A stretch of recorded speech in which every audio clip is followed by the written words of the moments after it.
Traits বা the core values of Islamic lifestyle আপনাদের সাথে শেয়ার করবার চেষ্টা করব, যাতে করে ব্যাপারটা আরও ক্রিস্টাল ক্লিয়ার হয় যে আসলে what is Islamic lifestyle all about. আসলে এটা কি, কিভাবে এটা আমরা অ্যাডাপ্ট করব, কিভাবে এটার সাথে নিজেকে খাপ খাওয়াবো, কিভাবে এটা আমরা প্র্যাকটিস করব। তাহলে প্রাথমিক কথা অলরেডি ডান, যে কাটসাট আমরা করব না, পিক অ্যান্ড চুজ করবো না, টোটাল প্রোগ্রামটাই আমরা নেওয়ার চেষ্টা করব। তো এখন আমরা কিছু কোর ভ্যালিউজের কথা বলব, যেগুলো দিয়ে ইসলামিক লাইফস্টাইলের মূল ধরনটা আমাদের কাছে ক্লিয়ার হবে।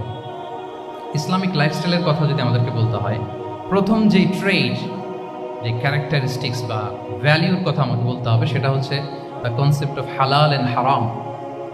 If there is no halal and হারাম, there is no Islamic lifestyle, for sure I am telling you.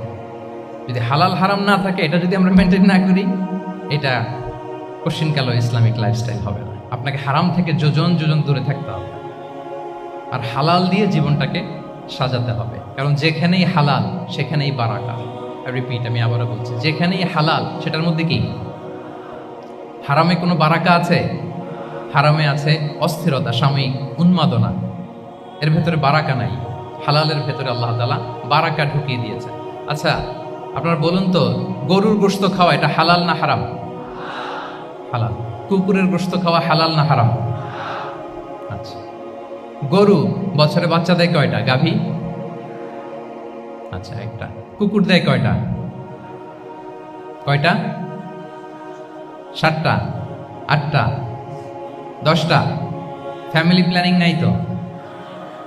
দেদারসে দিচ্ছে। আচ্ছা, গরু হালাল, কুকুর হারাম। গরু বাচ্চা দেয় কয়টা?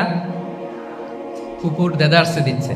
তারপরেও বলেন, আমাদের এই যে বাংলাদেশে আমাদের কুরবানির ঈদে লক্ষ লক্ষ গরু জবাই হয়, বিয়ের অনুষ্ঠানগুলোতে এত গরুর গোশত আমরা খাই, প্রতিদিনের চাহিদা মেটানোর জন্য তো কত গরু কুরবানি করা হয়। এরপরেও বলেন, বাংলাদেশে গরু বেশি না কুকুর বেশি? সবাই বলেন, গরু বেশি না কুকুর বেশি? কারণ কি? হালাল। কারণ কি? এই হালালে বরকত ঢুকিয়ে দিয়েছে কে? তাহলে if there is no concept of হালাল অ্যান্ড হারাম, there is no Islamic lifestyle. প্রথম core value of Islamic lifestyle হচ্ছে আপনাকে হালাল দিয়ে আপনার জীবনকে সাজাতে হবে। লা ইয়াদখুলুল জান্নাতা জাসাদুন গুযিয়া বিল হারাম।